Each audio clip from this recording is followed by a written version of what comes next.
Bonjour chers frères et sœurs qui aimez Dieu de tout votre cœur, qui avez confiance dans le Christ Jésus, sa parole éternelle.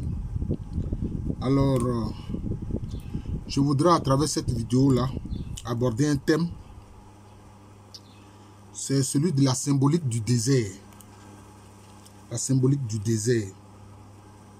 Vous voyez, Saint Jean-Baptiste, le précurseur, avant de commencer la mission que Dieu lui a confiée, celle d'annoncer la présence du Messie au milieu du peuple, il s'est d'abord retiré dans le désert.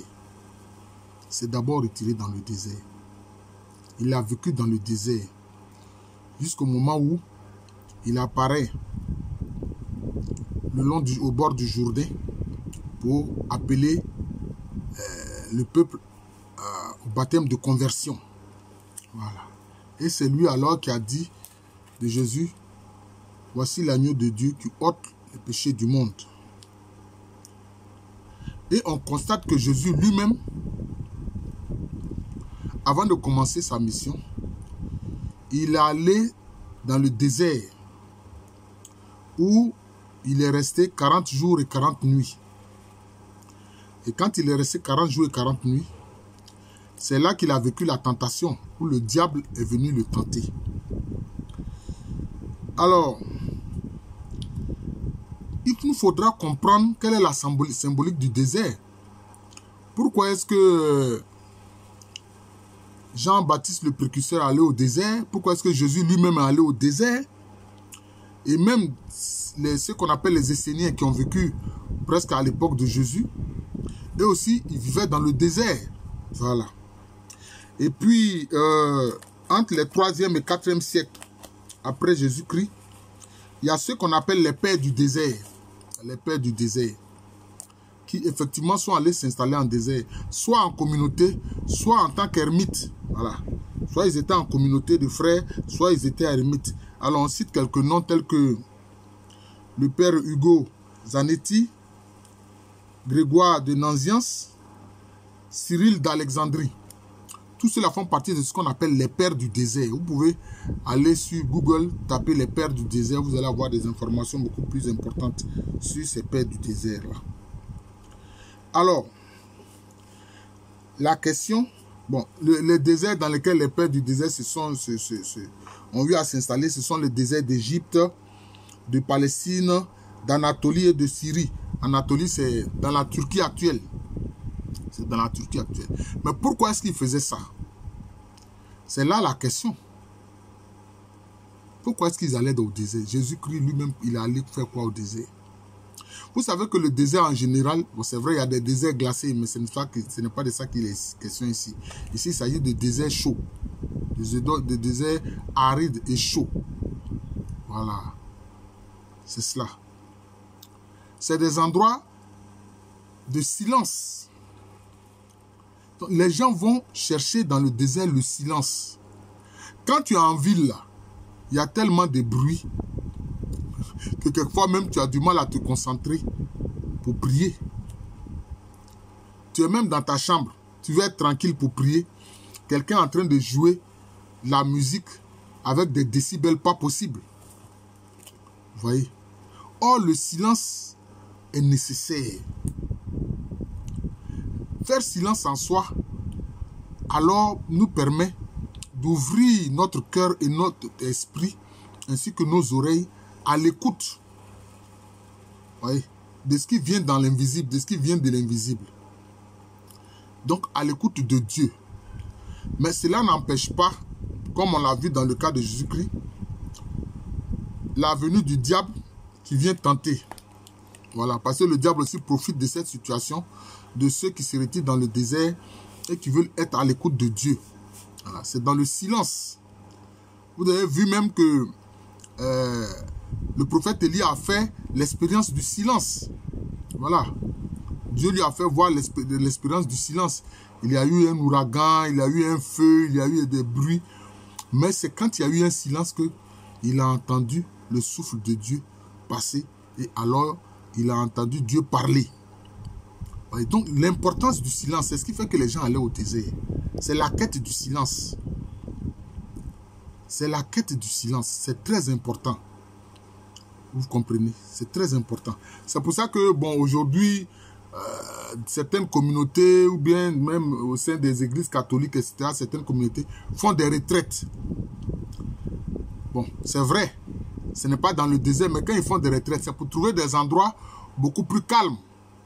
En fait, c'est ça. Trouver des endroits beaucoup plus calmes pour se tourner vers Dieu. Je sais que, par exemple, dans le diocèse de Grand Bassam, il y a un site là-bas, celui de Kodjoboué, où bon, il y a un petit village à côté, mais bon, c'est un endroit assez calme, où quelquefois les gens vont à la retraite là-bas. Quelquefois d'autres vont à la retraite vers Azopé, vers Memni là-bas, etc. Donc, excusez-moi, c'est la quête du silence. Vous voyez, c'est la quête du silence. Pour avoir un cœur à cœur avec Dieu. Un cœur à cœur avec Dieu. Dans ce silence-là, tu peux alors invoquer le Seigneur, prier le Seigneur, lui demander de te parler à ton cœur et à ton esprit. Et ce silence-là, je pense, favorise la présence de Dieu et sa parole. Voilà.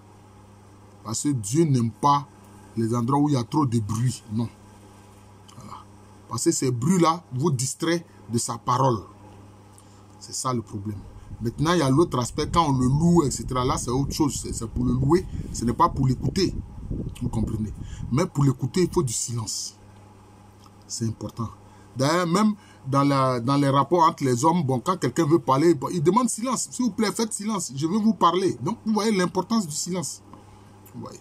Mais quelquefois aussi, le diable en profite. Mais cela ne doit pas nous faire peur. Cela ne doit pas nous faire peur. Dieu existe. Celui qui s'oppose à son projet d'amour pour l'humanité aussi existe. C'est le diable. Qui est un ange déchu. C'est un ange déchu. Voilà. C'est un ange déchu. Et donc, comme il n'a pas voulu que Dieu crée l'être humain, il a la haine de l'être humain. Évidemment, quand tu te retires dans le désert pour pouvoir chercher la face de Dieu, lui, il vient t'attaquer. Puisqu'il ne veut pas que tu fasses ça. Parce que celui qui se retire pour rechercher la face de Dieu, écouter Dieu, il devient fort en Dieu. Il devient fort en Dieu. Il devient puissant en Dieu. Je dis bien en Dieu. Pas par lui-même ou par ses capacités, mais en Dieu. Voilà. Parce que alors Dieu vient faire sa place en lui. Dieu vient faire sa demeure en lui. Et ça, le diable ne veut pas ça. Voilà. Le diable ne veut pas ça. Parce que quelqu'un en qui Dieu vient faire sa demeure, il sait que c'est une proie qui lui a échappé pour toujours. Donc le diable ne veut pas ça. C'est pour ça que le diable est venu tenter Jésus. Voilà, c'est comme ça. Et vous avez vu ces propositions indécentes. Voilà. D'abord, ça concerne le corps. Voilà, c'est que si tu es vraiment fils de Dieu, bon, transforme ces pierres-là en pain, des trucs comme ça. Hein? Alors, si tu es vraiment le fils de Dieu, jette-toi de la falaise, hein, etc. Ça concerne maintenant le côté sentiment, le côté des émotions. Voilà. Et puis maintenant, adore-moi, et puis bon, je vais te donner les royaumes de la terre. Ça, c'est au niveau de la quête de la gloire. Vous voyez, tout ça, Jésus a contré ça avec quoi?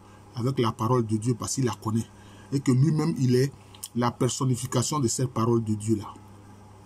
Maintenant, je dis tout ça là.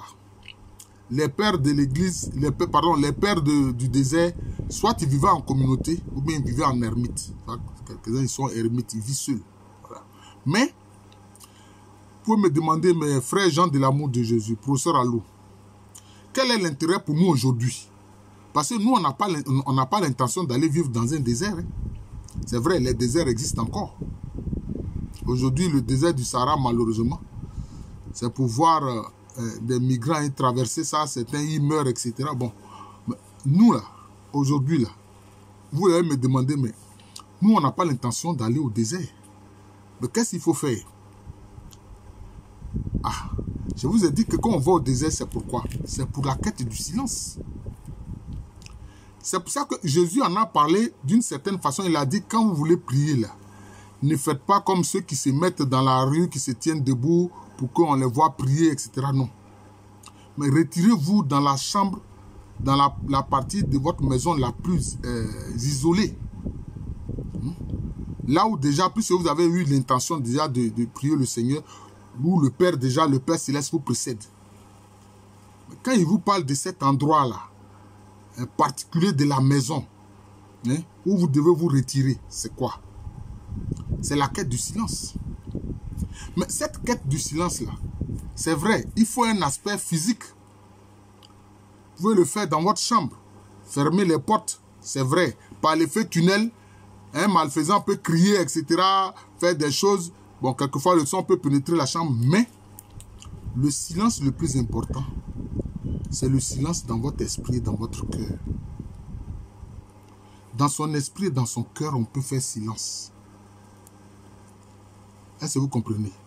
Parce que, même si vous êtes retiré dans un endroit isolé de votre chambre, de votre maison, s'il y a des idées qui se bousculent dans votre tête, vous n'aurez pas la quête du silence. Même si vous êtes isolé dans cette partie de la maison, vous n'aurez pas la quête du silence. Si votre cœur est troublé par des choses qui vous préoccupent tellement, vous n'allez pas bénéficier de ce silence-là que vous recherchez. Donc, avant même, il faut demander à Dieu, au Seigneur, de mettre du silence et de la paix dans notre esprit et dans notre cœur. Le silence dans notre esprit et dans notre cœur. Voilà. On demande ça au Saint-Esprit. Saint-Esprit, mets du silence dans mon esprit et dans mon cœur, dans ma conscience, pour que je puisse prier mon Seigneur et mon Dieu. Si vous demandez ça au Saint-Esprit, le Saint-Esprit le fera. Voilà, le Saint-Esprit le fera. Le Saint-Esprit étant tout puissant, même si vous êtes environné par une foule de gens, il peut mettre le silence dans votre esprit, dans votre cœur. Voilà, il peut le faire. Et alors, étant dans cette disposition d'esprit et de cœur, vous pouvez parler au Seigneur. Vous pouvez parler au Seigneur dans votre conscience. Vous voyez. Donc, c'était le désert, la symbolique du désert, c'était la quête du silence. C'est lié en fait à la quête du silence. Donc, cela veut dire quoi? Mais la symbolique du désert, du silence, est plus que jamais d'actualité. C'est plus que jamais d'actualité. Dans cet univers où aujourd'hui, la nuit même n'est pas faite pour dormir. Les gens, la nuit, ils font toutes sortes d'activités. D'autres, ils travaillent la nuit. Ils font du commerce la nuit. Hein? Ou bien ils font la prostitution la nuit, etc. Donc, la nuit ne vit plus la situation que anciennement les hommes profitaient. Hein? Le profit que les hommes faisaient de la nuit, aujourd'hui, ils ne peuvent même plus faire ce profit-là. Le profit du silence. Parce que la nuit aussi permet le silence. Voilà. La nuit, là, ça permet le silence. Donc, dans la nuit, s'il y a du silence, que les gens dorment, etc., vous pouvez profiter alors pour bien prier le Seigneur. D'ailleurs, il y a des épisodes de la Bible où on voit que Jésus-Christ s'est retiré la nuit et toute la nuit, il a prié le Seigneur. Il a prié le Père. Toute la nuit, il a prié son Père. Voilà. Parce que dans la nuit aussi, il y a le silence en principe. Mais malheureusement, dans nos grandes villes, même la nuit, des voitures qui circulent, des voitures qui klaxonnent, etc. Bon. Donc, c'est pour ça que je dis que la quête du silence, donc du désert, de la symbolique du désert, est plus que jamais d'actualité de nos jours. Mais, comme je l'ai dit, le Saint-Esprit peut nous aider à acquérir ce silence-là. Voilà. Pour pouvoir prier vraiment le Seigneur et avoir ce cœur à cœur avec lui. Voilà. C'est ce que je voudrais dire. Mais je vous remercie. Donc vous voyez l'importance de la symbolique du désert, pour ne pas dire du silence. Voilà. Je suis le frère Jean de l'amour de Jésus. C'est mon nom spirituel. Et à l'état civil, je suis le professeur Alou Kwame René. Merci encore et bonne journée à vous.